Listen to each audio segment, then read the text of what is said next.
Dear students, नमस्कार। मैं doctor Alka Pareek, सह आचार्य गृह विज्ञान, राजकीय कन्या महाविद्यालय सिकंदरा, दौसा। मानव विकास के अंतर्गत आज हम करेंगे शारीरिक विकास, और इंग्लिश में इसे बोलते हैं फिजिकल डेवलपमेंट। व्यक्ति के जीवन में शारीरिक विकास का अत्यंत ही महत्वपूर्ण स्थान है, क्योंकि बाकी के सभी विकास जैसे मानसिक, गत्यात्मक, सामाजिक, बौद्धिक आदि विकास शारीरिक विकास पर ही निर्भर करते हैं।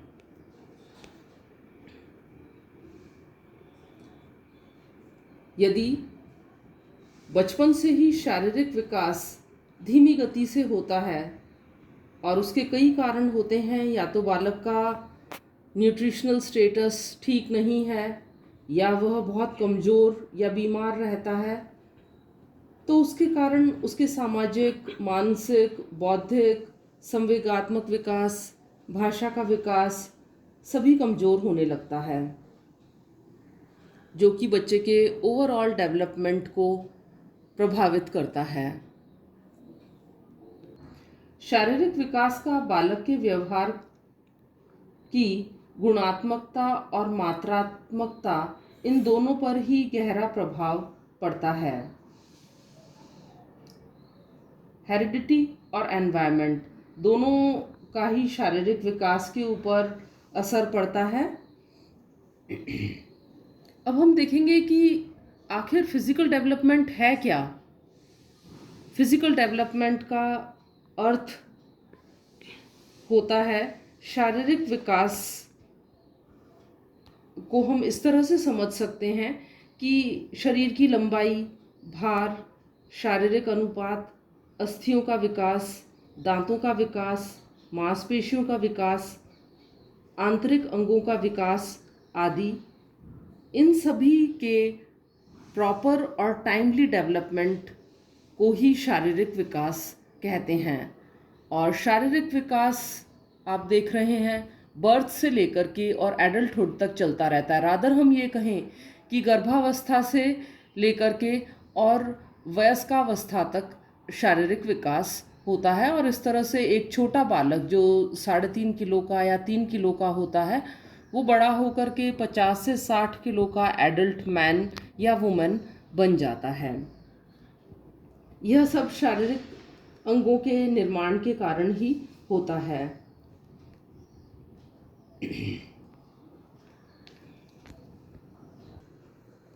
अब हम पढ़ेंगे शारीरिक विकास का महत्व। शारीरिक विकास के अंतर्गत मुख्यतः इन 5 क्षेत्रों का विकास होता है, जैसे कि नाड़ी संस्थान का विकास, अंतःस्रावी ग्रंथियों का विकास, शारीरिक संरचना का विकास, मांसपेशियों और अस्थियों का विकास, और सामान्य शारीरिक अवस्था का विकास। सबसे पहला है शारीरिक संरचना का विकास। इसके अंतर्गत बाह्य व्यक्तित्व का विकास होता है। एक लंबा, चौड़ा और उत्तम शारीरिक सौष्ठव वाला बालक अधिक प्रभावशाली दिखता है और दूसरों को अपनी तरफ आकर्षित कर लेता है। इसके अंतर्गत शरीर की लंबाई, चौड़ाई, वजन, आकार, मुखाकृति, चेहरा, दांत, अस्थियां, मांसपेशियां आदि सम्मिलित हैं। दूसरा होता है नाड़ी संस्थान का विकास।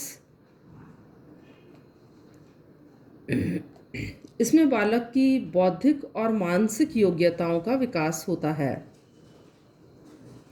मस्तिष्क की कोशिकाओं और तंत्रिका तंतुओं के विकास से ही बालक में सोचने, समझने, तर्क करने, स्मरण करने आदि की क्षमता विकसित होती है। इसीलिए हम कह सकते हैं कि मानसिक और बौद्धिक विकास शारीरिक विकास का ही एक द्योतक है। अगला होता है मांसपेशियां और अस्थियों का विकास।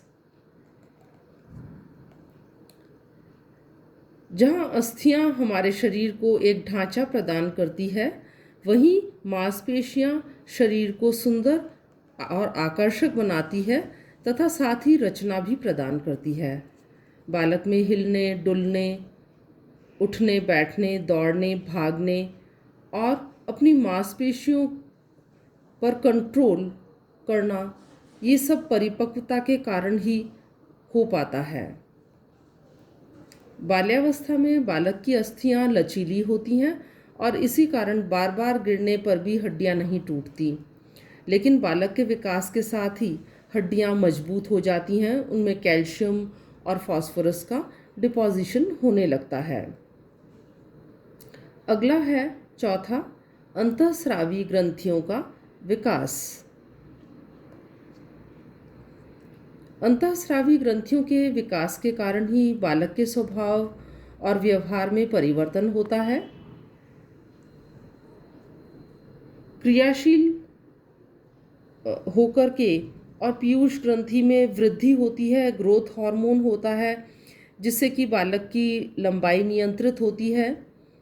इसी प्रकार थायराइड ग्लैंड से थायरॉक्सिन नामक हार्मोन निकलता है जो कि शारीरिक और मानसिक विकास में सहयोग देता है।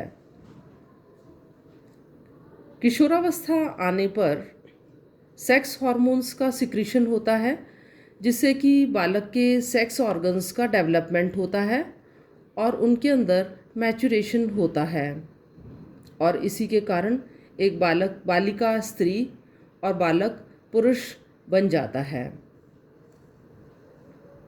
अगला होता है सामान्य शारीरिक अवस्था का विकास। शारीरिक विकास के अंतर्गत सामान्य शारीरिक अवस्था का विकास भी एक अत्यंत ही महत्वपूर्ण पहलू है जिसे कदापि नकारा नहीं जा सकता। इसका तात्पर्य है अंगों का आपस में सुसंगठित होकर समन्वित रूप से कार्य करना। इसके अंतर्गत कुछ हार्मोन्स का सिक्रीशन और होता है, जैसे कि आइलेट्स ऑफ लैंगरहैंस में इंसुलिन हार्मोन होता है।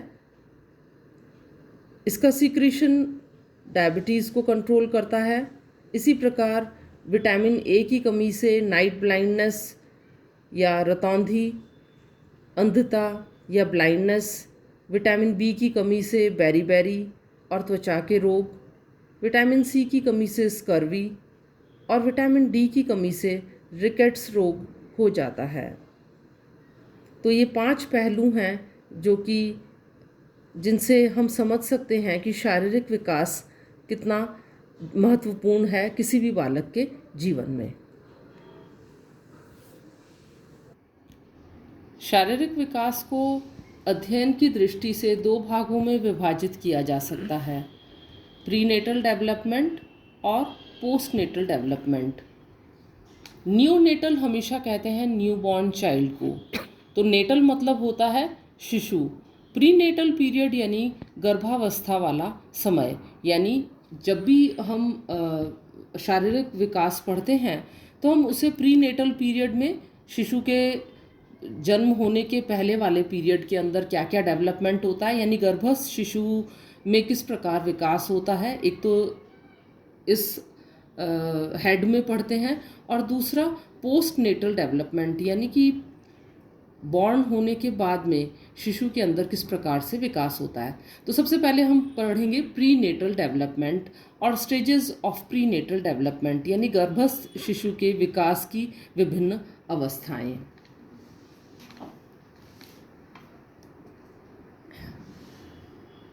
ह्यूमन लाइफ स्टार्ट होती है कंसेप्शन से, यानी निषेचन से ह्यूमन लाइफ शुरू होती है। जब एक मेल से स्पर्म और एक फीमेल का एग जब मिलते हैं तो एक नए ऑर्गेनिज्म का डेवलपमेंट स्टार्ट होता है और एक नई लाइफ शुरू होती है।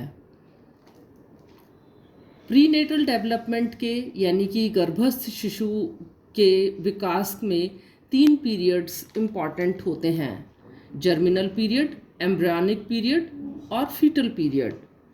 इसे हिंदी में बोलते हैं डिम्ब अवस्था, पिंड अवस्था और भ्रूण अवस्था।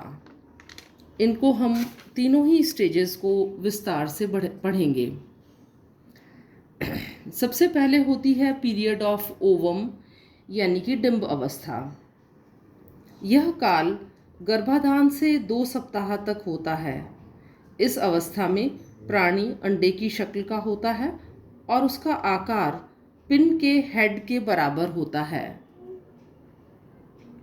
इसके अंदर तेजी से सेल डिविजन्स होते हैं यानी कोशिका विभाजन होते हैं और कई कोशिका विभाजन के बाद में ब्लास्टोसाइट्स का निर्माण होता है। ये देखिए, इसके बाद अगली अवस्था होती है पिंड अवस्था। ये 24 to 30 आवर्स आफ्टर फर्टिलाइजेशन, निषेचन के 24 से 30 घंटे बाद किस तरह की शक्ल होती है भ्रूण की, उसकी पिक्चर है ये 36 आवर्स आफ्टर फर्टिलाइजेशन, 48 घंटे यानी 2 दिन के बाद में, ये 3 दिन, निषेचन के बाद के 3 दिन के बाद। इस तरह से सेल डिविजन्स होते चलते हैं। चौथे दिन और 4 या 5 दिन में ब्लास्टोसाइट इस तरह का नज़र आता है। ये 6 to 7 डेज़, 15 डेज़। इसके बाद होती है पिंड अवस्था, जिसे बोलते हैं एम्ब्रियोनिक पीरियड। यह अवस्था 2 सप्ताह से 2 माह तक की होती है। इस अवस्था में विकास की गति अति तीव्र होती है और 2 महीने के अंत तक पिंड की आकृति इस तरह से मानव की शक्ल की दिखाई देती है। इस अवस्था में शरीर के मुख्य अंगों का निर्माण हो जाता है और यह निर्माण 3 परतों में देखा जाता है। प्रथम परत सबसे बाहरी परत होती है, एक्टोडर्म बोलते हैं जिसे। इस परत पर त्वचा, दांत, नाखून, बाल, मस्तिष्क और स्नायु मंडल का विकास होता है। दूसरी परत होती है मिडिल लेयर, मीजोडर्म। इस परत पर मांसपेशियां, परिवाही तंत्र, उत्सर्गी तंत्र आदि का विकास होता है। और तृतीय परत से जो इनर लेयर होती है उसे एंडोडर्म कहते हैं यानी भीतरी परत। इस परत पर पाचन प्रणाली, फेफड़े, यकृत, प्लीहा आदि का विकास होता है। दूसरे माह के अंत तक पिंड की लंबाई 2 इंच और वजन 2 ग्राम हो जाता है। पहले सिर का विकास होता है और फिर शेष अंगों का विकास होता है।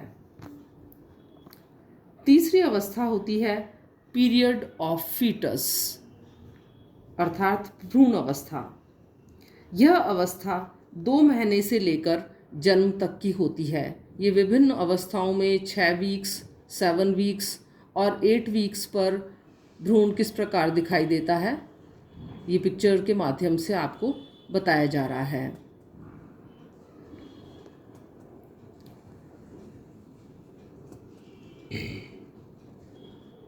भ्रूण अवस्था 2 महीने से लेकर जन्म तक की होती है।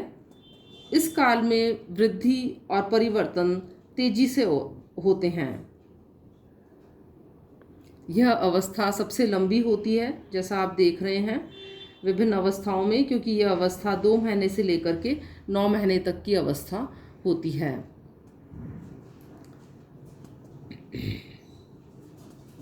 तीसरे महीने के अंत तक गर्भस्थ शिशु की लंबाई 3.5 इंच होती है। 5वें महीने तक 10 इंच हो जाती है। 6 से 10वें महीने तक विकास तेजी से होता है। त्वचा इस समय सिकुड़ी हुई होती है और लाल होती है और त्वचा पर मुलायम बाल होते हैं। 4थे महीने के अंत तक हृदय की धड़कन सुनी जा सकती है और 5वें महीने के अंत तक ग्रंथियों में परिवर्तन होने लगते हैं। ये 6th मंथ, 7th मंथ पर इस तरह से दिखाई देता है एम्ब्रियो। इस समय फीटस की लंबाई 16 इंच हो जाती है। स्वाद कलिकाएँ यानी टेस्ट बर्ड्स का विकास हो जाता है। फैट्स की लेयर बन जाती हैं। ऑर्गन्स परिपक्व होने लगते हैं, लेकिन त्वचा अभी भी सिकुड़ी हुई और लाल होती है। और 9 महीने पर इस तरह से होता है, जिसमें कि फीटस 19 से 20 इंच लंबा हो जाता है, लंग्स मैच्योर हो जाते हैं और अब बालक इंडिपेंडेंटली ब्रीथ कर सकता है, यानी सांस ले सकता है बिना माँ के भी। इस समय स्किन पिंक और स्मूथ होती है और लोअर एब्डोमेन में बालक सेटल हो जाता है और अंत में 9 महीने या 9 महीने अगर हम ल्यूनर मंथ्स कहें, चंद्रमास कहें तो 10 चंद्रमास, और अगर डॉक्टर्स की लैंग्वेज में कहें तो 9 मंथ्स और 10 डेज में फुली ग्रोन बेबी का बर्थ हो जाता है। तो ये था प्रीनेटल डेवलपमेंट कि गर्भस्थ शिशु का विकास किस प्रकार से होता है। Thank you.